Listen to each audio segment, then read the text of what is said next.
दो टाइप के blood grouping system हैं जो हमें पढ़ने हैं। एक होता है जिसे हम लोग कहते हैं एबीओ ब्लड ग्रुपिंग सिस्टम, और दूसरा होता है जिसे हम लोग कहते हैं RH blood grouping. RH blood grouping, ये दो तरीके के ब्लड ग्रुप्स हैं जिन्हें हमें डिटेल में पढ़ना है बेटा। तो शुरुआत में हम बात करेंगे एबीओ ब्लड ग्रुपिंग की। सबसे पहले एबीओ ब्लड ग्रुपिंग की, कि एबीओ ब्लड ग्रुपिंग को कैसे बना दिया गया था, किसने दिया था, और कैसे बनते हैं ब्लड ग्रुप। देखिए, एक पर्सन थे जिनका नाम था कार्ल लैंडस्टीनर। कार्ल लैंडस्टीनर, जिन्होंने ईयर 1900 में 3 ब्लड ग्रुप्स को डिस्कवर कर लिया था। He discovered A, B and O blood groups. इन्होंने ए, बी और ओ तीनों ब्लड ग्रुप को पता कर लिया था।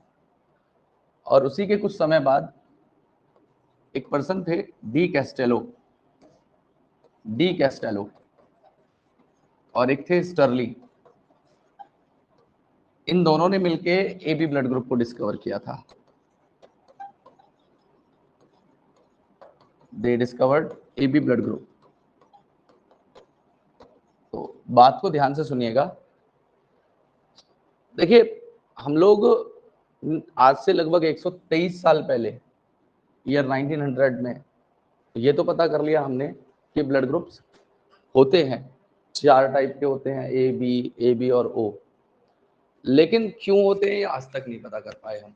मतलब अलग अलग ब्लड ग्रुप्स को बनाने की रिक्वायरमेंट नेचर में क्या हुई, मतलब हर इंसान में ब्लड ग्रुप, जब इंसान एक ही स्पीशीज के हैं तो सब में अलग अलग ब्लड ग्रुप क्यों हैं, क्यों ऐसा इवोल्यूशन में क्या हुआ कि हर इंसान को एक स्पेसिफिक ब्लड ग्रुप की जरूरत पड़ी। इसका रीजन अभी तक डिस्कवर नहीं किया जा सका है। अब ब्लड ग्रुप होते हैं, ये बने कैसे, तो ध्यान से सुनिएगा। देखिए, होता क्या है, इसी बात को मैं हल्का सा जेनेटिक्स के साथ में जोड़ूंगा। रीजन है 12th में ही पढ़ना है, और अभी जब आप नीट वीट के क्वेश्चन करोगे तो आपको जेनेटिक्स वाले क्वेश्चन भी ब्लड ग्रुप के अंदर मिल जाएंगे, फिर वो क्वेश्चंस नहीं हो पाएंगे। तो मैं आपको एक सीधी सीधी सी बात ये बता दूं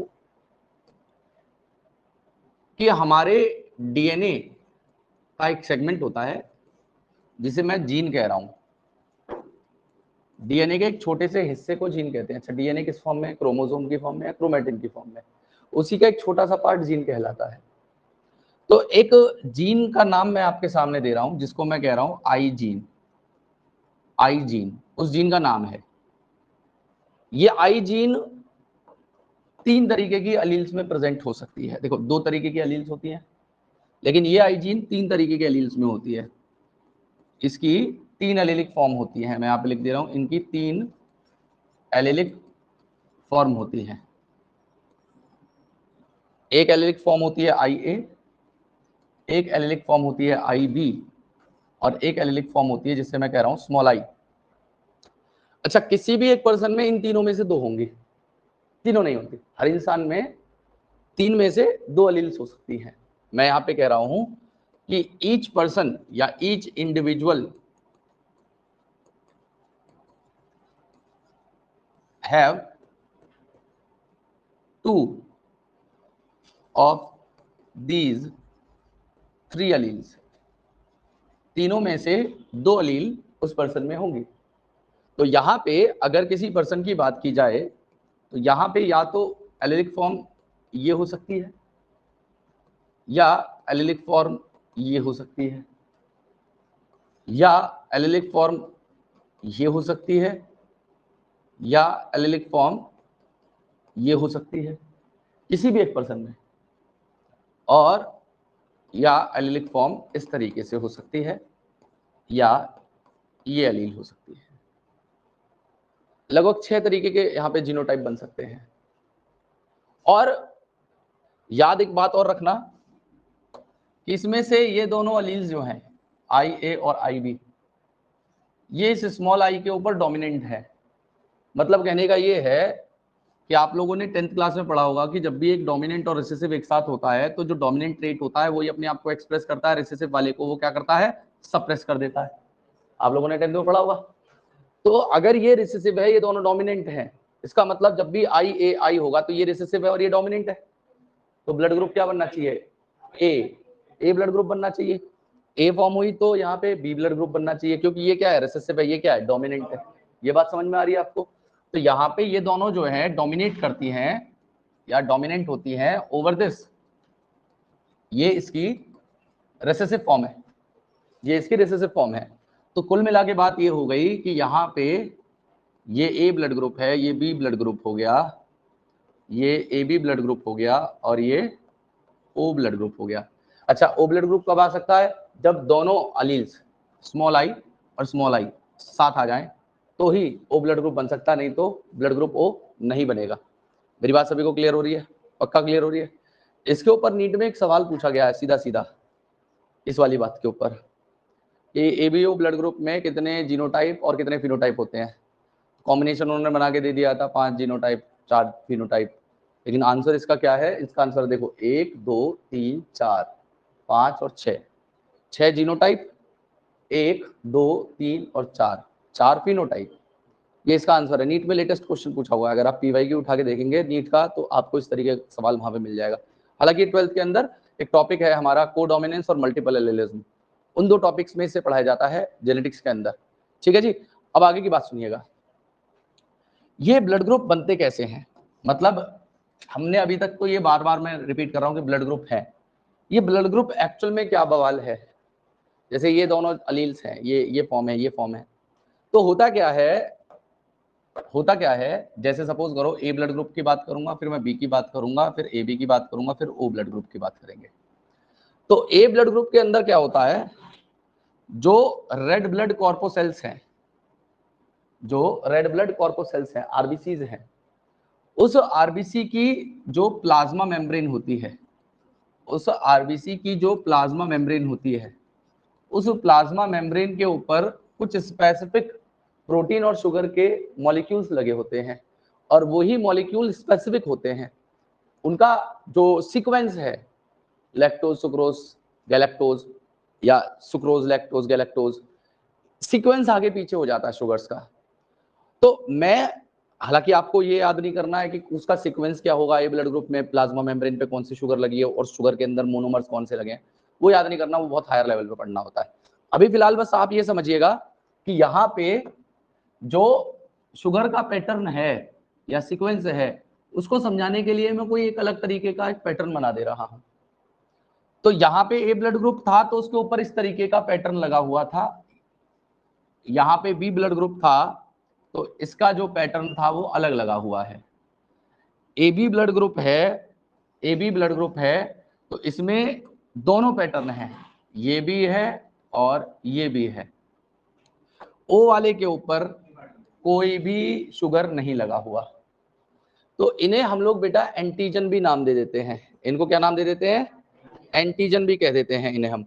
ठीक है जी, तो यहाँ पे ये एंटीजन एक लगा हुआ है जिसे मैं ए एंटीजन भी कह देता हूं, इसे मैं ए एंटीजन कह दे रहा हूं, इसे मैं ए एंटीजन भी कह रहा हूं, इसे मैं बी एंटीजन कह रहा हूं, इसको मैं ए और बी दोनों एंटीजन यहाँ पे है, ए और बी दोनों एंटीजन यहाँ पे है, और इसके ऊपर कोई एंटीजन नहीं है, कोई भी एंटीजन नहीं है। अब बात ये आती है कि सर ये जो एंटीजन नाम रखा गया है ये क्यों कहा जा रहा है, एंटीजन को कहने के पीछे मकसद क्या है यहाँ पे? तो ध्यान से सुनिएगा इधर। जैसे सपोज करो भाई एक पर्सन है जिसका ब्लड ग्रुप ए है और एक पर्सन है जिसका ब्लड ग्रुप बी है। ए पर्सन के अंदर जितनी भी आरबीसी होंगी, आरबीसी का मैंने काउंट बताया था कि पर 100 ml में 5 to 5.5 मिलियन आरबीसीज हैं, 5 to 5.5 लीटर ब्लड है। कैलकुलेट कर लीजिए कितनी आरबीसीज हो जाएंगी, बिलियंस में नंबर पहुंच जाएगा उनका, आराम से पहुंच जाएगा जी।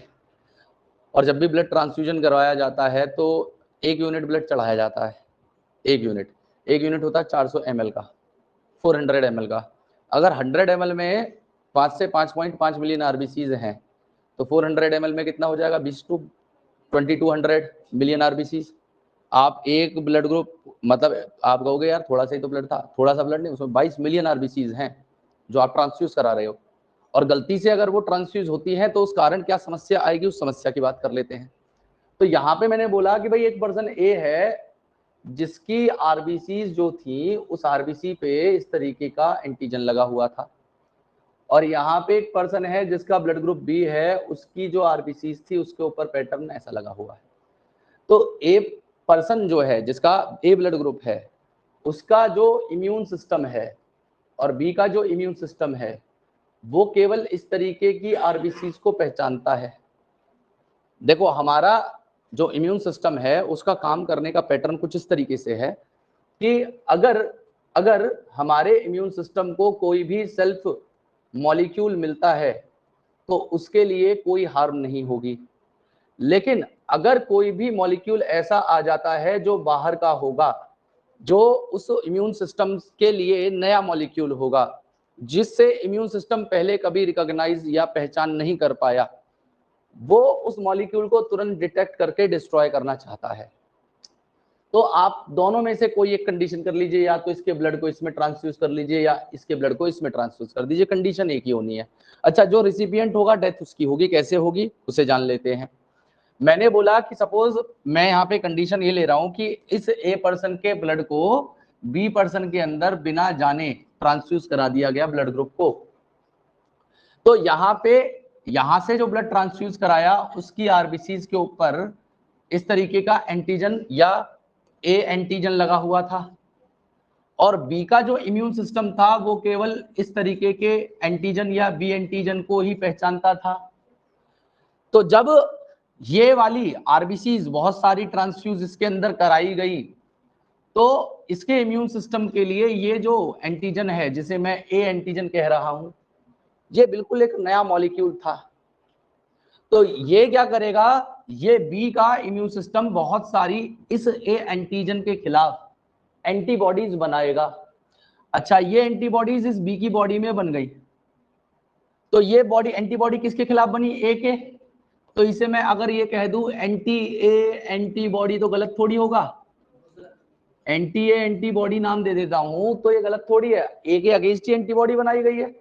और देखो एंटीजन अपने आप में एक्सप्लेन करने में सेल्फ एक्सप्लेनेटरी टर्म है एंटीजन। एंटीजन का मतलब है एंटीबॉडी जनरेटिंग, मतलब वो मॉलिक्यूल जो किसी की बॉडी में जाए और वहां पे जाके एंटीबॉडीज का जनरेशन करवाना शुरू कर दे, वो ही एंटीजन कहलाता है। तो देखो ये ए एंटीजन था, इसने जाके इसकी बॉडी में एंटीबॉडीज बनानी शुरू कर दी, और वो एंटीबॉडी बनी कैसी, एंटी ए एंटीबॉडी।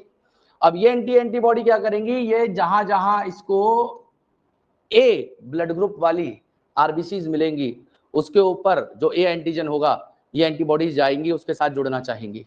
क्यों जुड़ना चाहेंगी, क्योंकि देखो इस बी वाले के इम्यून सिस्टम को ये नहीं पता ये आरबीसी है, वो तो ये सोच रहा है ये कोई पैथोजन है, वो तो ये सोच रहा है ये कोई बाहर का मॉलिक्यूल है जो हमारी बॉडी को हार्म करने आया है। उसको ये नहीं पता कि भाई ये आरबीसी भेजी गई हैं, उसके लिए तो हर चीज बराबर है, चाहे कोई पैथोजन हो, कोई माइक्रो ऑर्गेनिज्म हो, चाहे कोई डस्ट पार्टिकल हो, चाहे कोई भी तरीके का फॉरेन मॉलिक्यूल हो, वो चाहता है उसको जो हमारी बॉडी से बिलोंग नहीं करता उसे डिटेक्ट करके डिस्ट्रॉय करना, बस ये हमारे इम्यून सिस्टम का काम है। तो उसके लिए ये तो एक बाहरी मॉलिक्यूल है, वो इसे डिटेक्ट करेगा और इसको न्यूट्रलाइज करना चाहेगा। न्यूट्रलाइज करने के लिए ही उसने क्या किया, ये एंटी एंटीबॉडीज बनाई। अब ये एंटी एंटीबॉडी क्या करेंगी, ये जो ए एंटीजन था उसके ऊपर ये एंटीजन एंटीबॉडी कॉम्प्लेक्स बन जाएगा।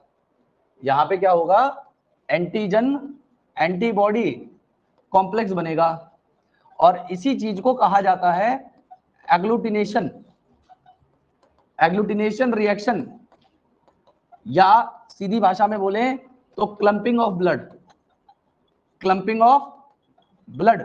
तो यहां पे ब्लड की क्लंपिंग हो जाएगी बेटा, और ब्लड की क्लंपिंग होने की वजह से क्या होगा, खून जम जाएगा, फ्लूइडिटी उसकी कम हो जाएगी, ब्लड फ्लो नहीं हो पाएगा, सारी चीजों का ट्रांसपोर्ट रुक जाएगा, जिस वजह से जो रिसिपिएंट पर्सन है उसकी डेथ हो जाएगी।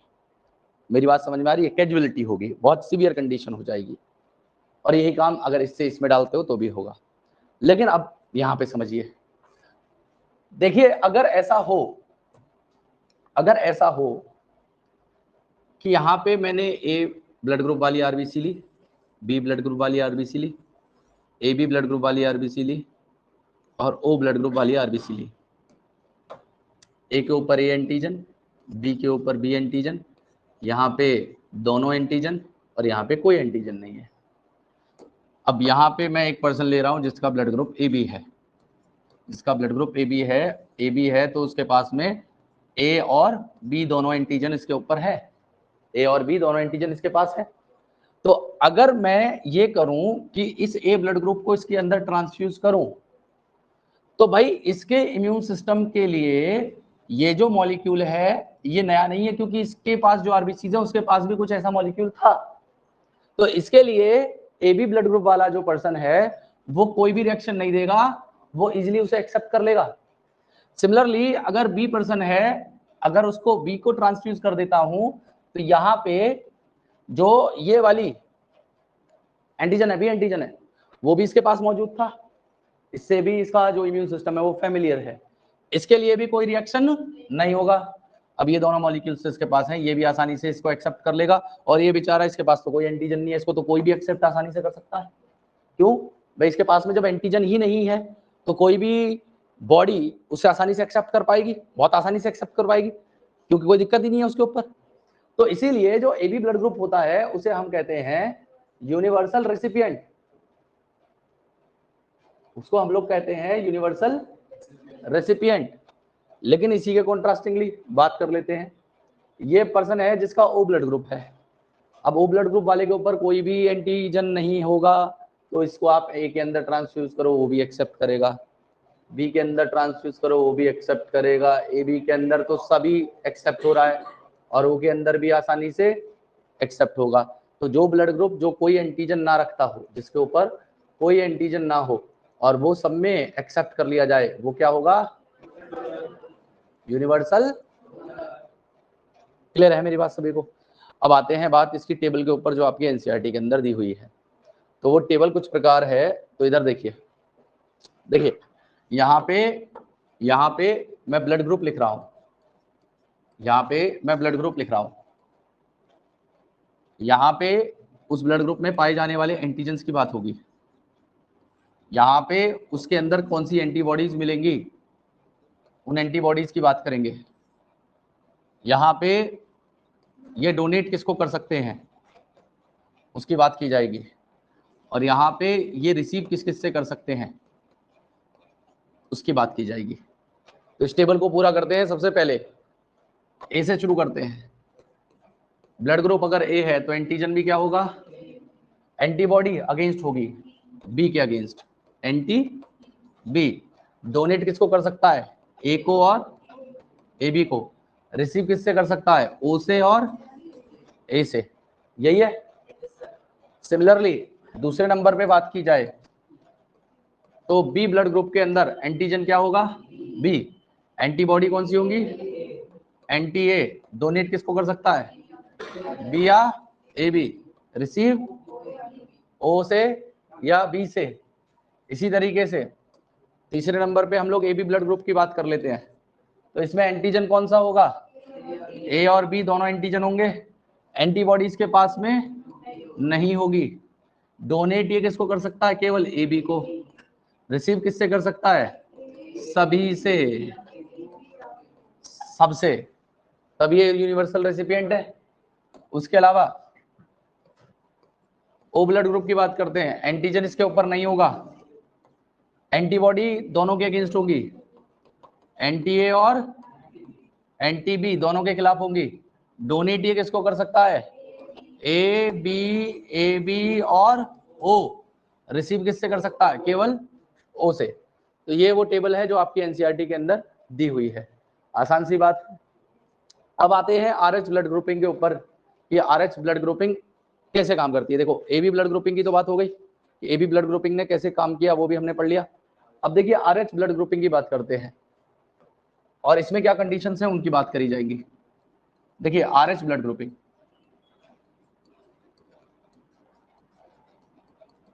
तो आरएच ब्लड ग्रुपिंग को डिस्कवर किया था बेटा लैंडस्टीनर और वीनर ने 1940। ठीक है, it was discovered by Landsteiner and Wiener in 1940। तो यहाँ पे इन्होंने RH नाम इसको क्यों दिया? क्योंकि ह्यूमंस में डिस्कवर करने से पहले इस ब्लड ग्रुपिंग को रीजस मंकी के अंदर डिस्कवर किया गया था। इसे पहली बार रीजस मंकी के अंदर इस तरीके की ब्लड ग्रुपिंग को देखा गया था, जिस वजह से रीजस के पहले 2 वर्ड से इसको नाम मिला RH ग्रुपिंग या RH blood grouping, RH blood grouping. तो इन्होंने क्या पाया?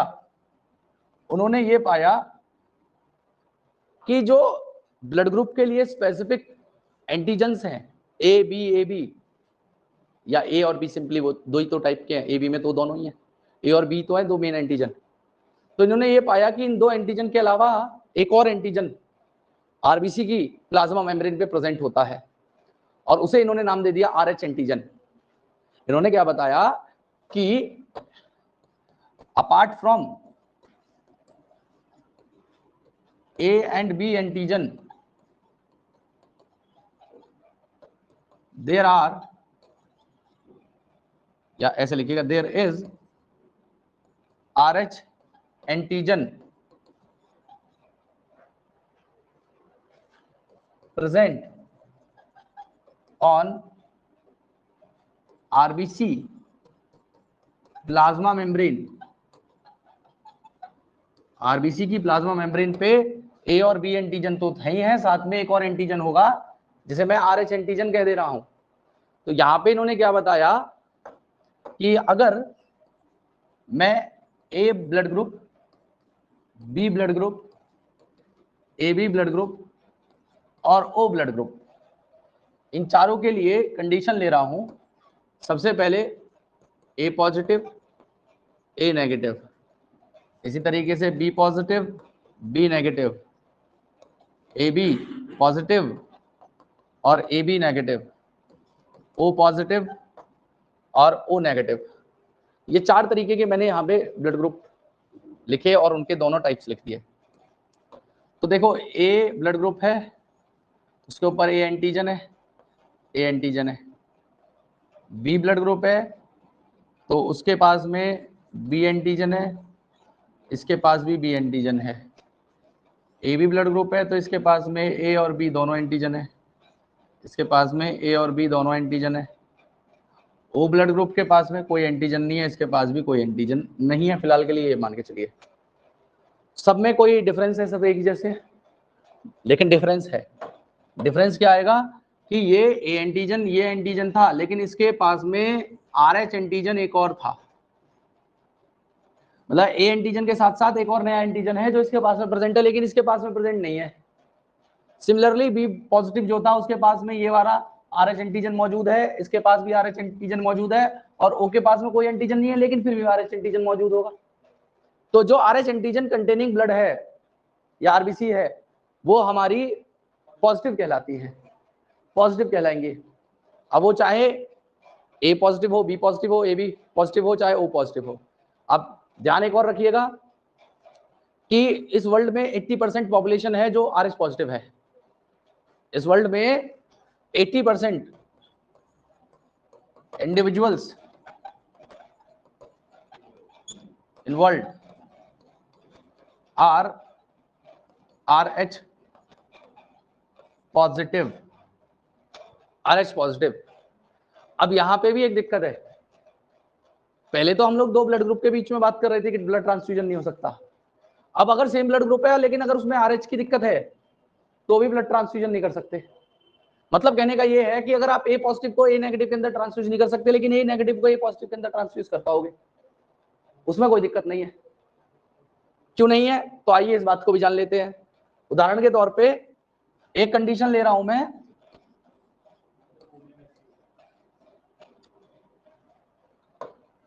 मैंने इस पर्सन को A पॉजिटिव लिख लिया, इसको A नेगेटिव लिख दिया। सपोज करो A पॉजिटिव पर्सन था तो उसके पास में दोनों, उसके पास में RH एंटीजन भी है, A एंटीजन भी है। RH एंटीजन भी होगा, यहाँ पे भी RH एंटीजन होगा और यहाँ पे भी RH एंटीजन होगा। तो यहाँ पे इसके पास में A एंटीजन था और साथ साथ में RH एंटीजन था। A नेगेटिव ब्लड वाले के पास में केवल A एंटीजन था, कोई RH एंटीजन नहीं था। तो जब मैंने इस पर्सन से इसके अंदर ब्लड को ट्रांसफ्यूज करवाया तो यहाँ पे क्या हुआ, देखो ये दोनों एंटीजन दोनों में सेम है, तो इसके लिए ए नेगेटिव का जो इम्यून सिस्टम है कोई रिएक्शन नहीं देगा। लेकिन इसकी बॉडी किसी भी तरीके के RH एंटीजन मॉलिक्यूल के लिए फेमिलियर नहीं थी, तो ये जो RH एंटीजन होगा ये इसके इम्यून सिस्टम के लिए एक नया मॉलिक्यूल है। तो ऐसी कंडीशन में ए नेगेटिव की बॉडी के अंदर एंटी RH एंटीबॉडी बन जाएंगी। क्या बन जाएंगी? Anti RH antibodies. ठीक है, वो एंटीबॉडीज जो अगेंस्ट RH फैक्टर बनी है, इसीलिए उन्हें नाम दे रहा हूं एंटी RH एंटीबॉडीज। मेरी बात सभी को क्लियर है? बहुत आसान सी बात है। लेकिन अगर आप ए नेगेटिव से ए पॉजिटिव के अंदर ट्रांसफ्यूज करते तो कोई प्रॉब्लम नहीं होगी। क्यों नहीं होगी? क्योंकि देखो इसके पास भी ए एंटीजन है, इसके पास भी ए एंटीजन है, और कोई एंटीजन एक अलग नहीं है इसके पास में, इसके पास तो उल्टा एक्स्ट्रा लेके चल रहा है। तो अगर ये इसके अंदर जाएगा तो इसे आसानी से एक्सेप्ट कर लिया जाएगा, इसे बहुत आसानी से एक्सेप्ट कर लिया जाएगा। मेरी बात आपको क्लियर हो रही है सभी को? अब एक बात और याद रखिएगा कि अगर कायदे से आंख बंद करके किसी के अंदर किसी ब्लड ग्रुप को बिना चेक करे ट्रांसफ्यूज कराना है तो वो केवल और केवल ओ नेगेटिव है। मतलब कायदे से बोला जाए तो यूनिवर्सल डोनर ये है, ओ पॉजिटिव नहीं है यूनिवर्सल डोनर। कायदे से यूनिवर्सल डोनर कौन है? ओ नेगेटिव ब्लड जो है यूनिवर्सल डोनर होगा, कायदे से यही होगा। क्लियर है मेरी बात सभी को? क्यों? क्योंकि इसके पास ही कोई एंटीजन नहीं है। जैसे सपोज करो अगर ओ पॉजिटिव भी होता है, तो उसके पास में RH एंटीजन तो ही है, तो आप इसको कभी भी A negative, B negative, A B negative या ओ नेगेटिव के अंदर ट्रांसफ्यूज नहीं कर सकते हो। क्यों? आपने किया तो RH एंटीजन था, इनके पास नहीं था, उनकी बॉडी रिएक्शन दे देगी।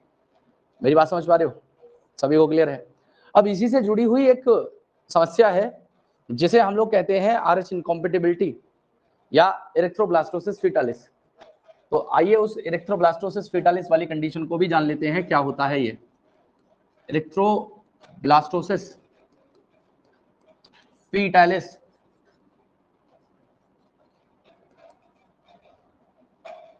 इरेक्ट्रोब्लास्टोसिस फीटालिस ये एक तरीके की RH इनकॉम्पेटिबिलिटी है। It is RH incompatibility between mother and fetus। अच्छा, कायदे से ये कंडीशन कब बन सकती है? ये कंडीशन तब बनती है कि अगर मैरिज करा रहे हैं हम लोग एक मेल और फीमेल के बीच में, उसमें मेल RH पॉजिटिव हो और फीमेल RH नेगेटिव हो, इनकी मैरिज के बाद में कंडीशन हो सकती है। तो अगर हमें जेनेटिकली मैरिजेस भी करवानी है तो ब्लड ग्रुप में मेल का ब्लड ग्रुप पॉजिटिव, मतलब मेल अगर नेगेटिव होगा चलेगा, फीमेल का नेगेटिव होना और मेल का पॉजिटिव होना ये दिक्कत है। फीमेल पॉजिटिव हो जाए और मेल नेगेटिव रहे तो कोई दिक्कत नहीं है। मतलब इस तरीके की मैरिजेस नहीं होनी चाहिए। क्यों होगा? अभी बता रहा हूं मैं क्यों, अभी बता रहा हूं। देखो यहाँ पे सपोज करो यही वो फीमेल है जो बेचारी RH नेगेटिव है। RH नेगेटिव में कोई भी नेगेटिव हो सकती है, मतलब ये यहाँ पे फीमेल है, ये RH नेगेटिव है। अब उस RH नेगेटिव में A negative, B negative, AB negative या O नेगेटिव, कोई भी नेगेटिव है। अब इसका जो प्रेगनेंसी हुई, इसकी जो पहली प्रेगनेंसी हुई, इसकी जो फर्स्ट प्रेगनेंसी हुई, उस पहली प्रेगनेंसी में जो इसका फीटस था, देखो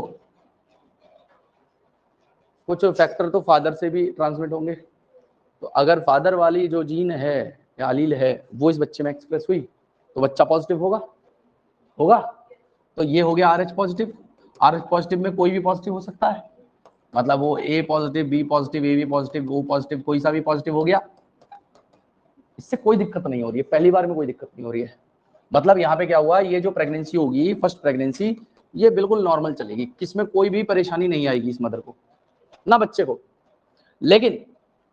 लेकिन जब इस बच्चे की डिलीवरी होती है या पार्चुरेशन होगा तो उस टाइम पे जो मदर और फीटस का ब्लड है, डिलीवरी के टाइम पे मदर का जो ब्लड है और फीटस का जो ब्लड है वो एक दूसरे के कांटेक्ट में आएगा, और कांटेक्ट में आने की वजह से मदर के पास में आरएच एंटीजन नहीं था, फीटस के पास में आरएच एंटीजन था, तो मदर की बॉडी के अंदर बन जाएंगी क्या, एंटी आरएच एंटीबॉडीज, और ये बनके इसी मदर के ब्लड में रहेंगी, रह गई। अब कुदरती ऐसा हुआ कि दूसरी प्रेगनेंसी होती है इस फीमेल को थोड़े टाइम बाद, और उसमें जो दूसरा बच्चा होता है वो फिर से आरएच पॉजिटिव हो जाए, मदर तो पहले से नेगेटिव है, जो सेकंड ऑफस्प्रिंग हो इसका वो भी क्या हो जाए, आरएच पॉजिटिव हो जाए, तो उस कंडीशन में सिवियरिटी आएगी उस बच्चे को भी, और हो सकता है मदर को लिए भी प्रॉब्लम क्रिएट हो। क्या परेशानी आएगी, परेशानी ये आएगी कि भाई यहाँ पे ये मदर आरएच नेगेटिव थी और इसके ब्लड में बनी हुई एंटी आरएच एंटीबॉडी मौजूद है जो इसके ब्लड के अंदर सर्कुलेट कर रही हैं, और यहाँ पे ये जब सेकंड प्रेगनेंसी हुई है उस सेकंड प्रेगनेंसी में,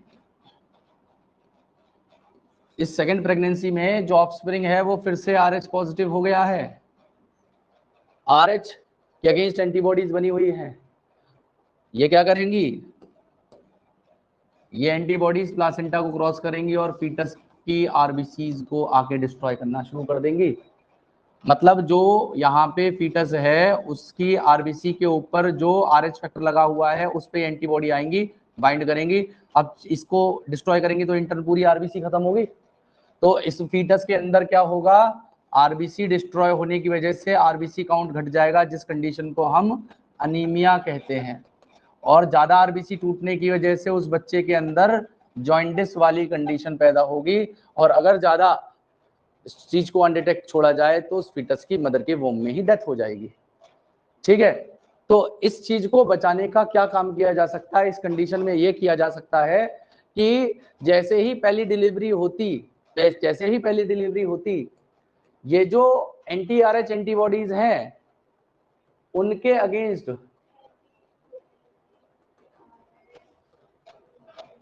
एक और एंटीबॉडीज बनाई जाती है, मतलब आरएच एंटीबॉडीज के अगेंस्ट जो एंटीबॉडी मदर ने बनाई उनके खिलाफ एक और एंटीबॉडी बनाई जो इन एंटीबॉडी को डिस्ट्रॉय करें। ऐसी एंटीबॉडीज को मदर की बॉडी में इंजेक्ट कर दो। मेरी बात समझ में आ रही है आपको? एंटी आरएच एंटीबॉडी मतलब एंटी आरएच एंटीबॉडी तो नेचुरली बनी, एंटी आरएच एंटीबॉडी हमने बाहर से बनवाई, उसको भेज दिया मदर की बॉडी में। अब मदर की बॉडी में जो भी एंटीबॉडी बनी होंगी उनको ये एंटी आरएच एंटीबॉडीज जाके डिस्ट्रॉय करेंगी। ये एंटी आरएच एंटीबॉडी है, ये एंटीबॉडीज को डिस्ट्रॉय करेंगे ना कि एंटीजन को। तो ऐसे में दूसरी प्रेगनेंसी बिल्कुल नॉर्मल रहेगी। ठीक है, इससे अच्छा शादी देख के कल है बेटे। हाँ, उसके ऑब्वियस सी बात है ना, सारी चीजें ब्लड में, तो ब्लड में इंजेक्ट किया जाएगा, ये सारा काम चल कहाँ रहा है, ब्लड में।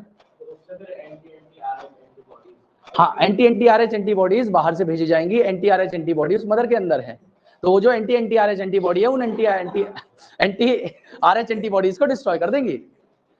क्लियर हो रही है मेरी बात? ये अंकल है, ये कार्ल लैंडस्टीनर है जो गुस्से में देख रहे हैं।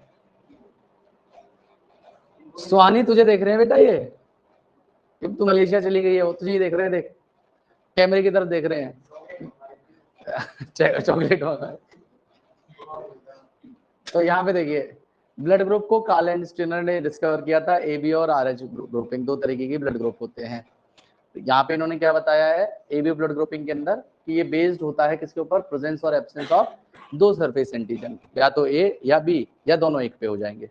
ठीक है, on RBC namely A and B. और सिमिलरली दो तरीके की एंटीबॉडीज होंगी, एंटी ए या एंटी बी। ए पर्सन की बॉडी में एंटी बी होंगी, बी पर्सन की बॉडी में एंटी ए होंगी। सिंपल सी बात है। इस चीज को कैसे समझाया, तो देखिए ये आरबीसी है, एंटीजन ए लगा हुआ है ए वाले की आरबीसी के ऊपर, बी वाले के ऊपर इस तरीके का एंटीजन लगा हुआ है, ए बी वाले के ऊपर दोनों एंटीजन लगे हुए हैं, और ओ के ऊपर कोई एंटीजन नहीं है। ए ब्लड ग्रुप वाले के अंदर एंटी बी एंटीबॉडी है, बी ब्लड ग्रुप वाले के अंदर एंटी ए एंटीबॉडी है, इसके अंदर कोई एंटीबॉडी नहीं है, और यहाँ पे एंटी ए एंटी बी दोनों एंटीबॉडीज मौजूद होंगी। ठीक है जी। अब यहाँ पे क्या बताया कि प्लाज्मा के अंदर, प्लाज्मा मतलब ब्लड के अंदर, दो तरीके की एंटीबॉडी हो सकती है जिन्हें हम एंटी ए और एंटी बी कहते हैं। ये वाली टेबल दे रखी है जो मैंने आपको डिस्कस कर चुका हूँ। दूसरा इन्होंने बताया है कि एंटीजन ए एंटी बॉडी के अगेंस्ट रिएक्ट कर सकती है, similarly B antigen anti B antibody के साथ में रिएक्ट कर सकती है, और अगर हम ब्लड को मिक्स करते हैं तो वहाँ पे एंटीजन एंटीबॉडी का इंटरेक्शन होगा जिसकी वजह से क्लम्पिंग या एग्लूटिनेशन हो जाएगा आरबीसीज का। ठीक है, और एग्लूटिनेशन को दिखाने के लिए ये दिखाया हुआ है इन्होंने, देखिए ये जो एंटीबॉडीज है ये सब क्या कर गई, इनके ऊपर चिपक गई, तो ब्लड क्या देखो पहले ये फ्री फॉर्म में थी आरबीसी, जब ये एक साथ जुड़ गई है बहुत सारी, तो इससे क्या हो जाएगा, क्लम्पिंग हो जाएगी, ब्लड क्लम्प हो जाता है।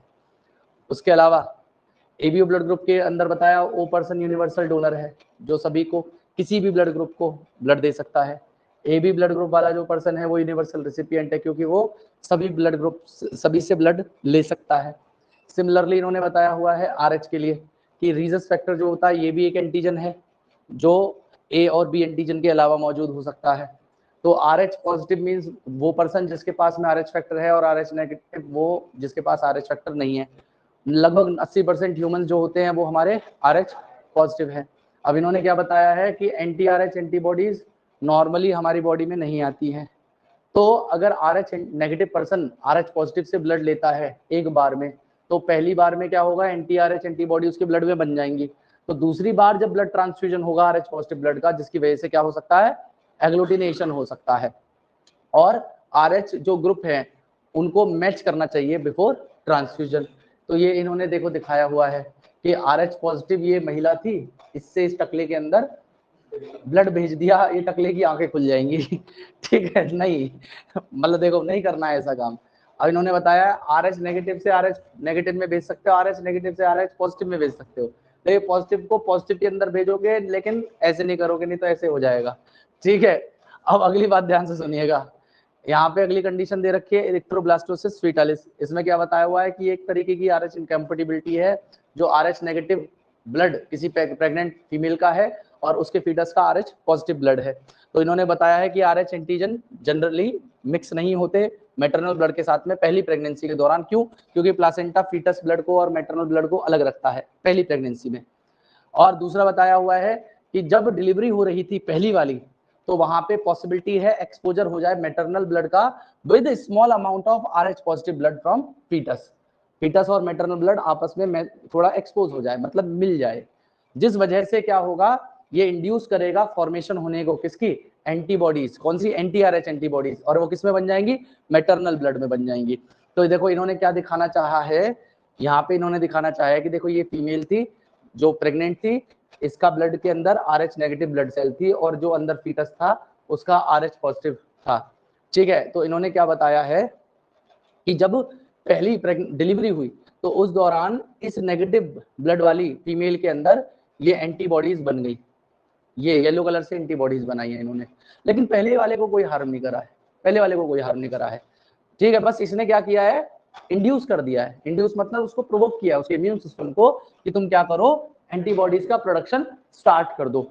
फिर उसके बाद में जैसे ही सब्सिक्वेंट प्रेगनेंसी मतलब दूसरी प्रेगनेंसी हुई, तो RH एंटीबॉडीज जो पहली डिलीवरी के दौरान बनी थी वो मदर से फीटस ब्लड में लीक कर जाएंगी और डिस्ट्रॉय करेंगी फीटस आरबीसीज को, और ये फेटल होता है फीटस के लिए और करता है वहां पे सीवियर अनीमिया और जॉन्डिस, और इसी कंडीशन को क्या कहते हैं, इरिथ्रोब्लास्टोसिस फीटालिस। और इरिथ्रोब्लास्टोसिस फीटालिस को अवॉइड किया जा सकता है अगर हम एडमिनिस्टर करें, मतलब इंजेक्ट करें एंटी RH एंटीबॉडीज को मदर के अंदर immediately after the delivery of first child. पहले चाइल्ड की डिलीवरी के बाद में एंटी RH एंटीबॉडीज भेजो तो बच्चा बच जाएगा। क्लियर है मेरी बात सभी को? तो अब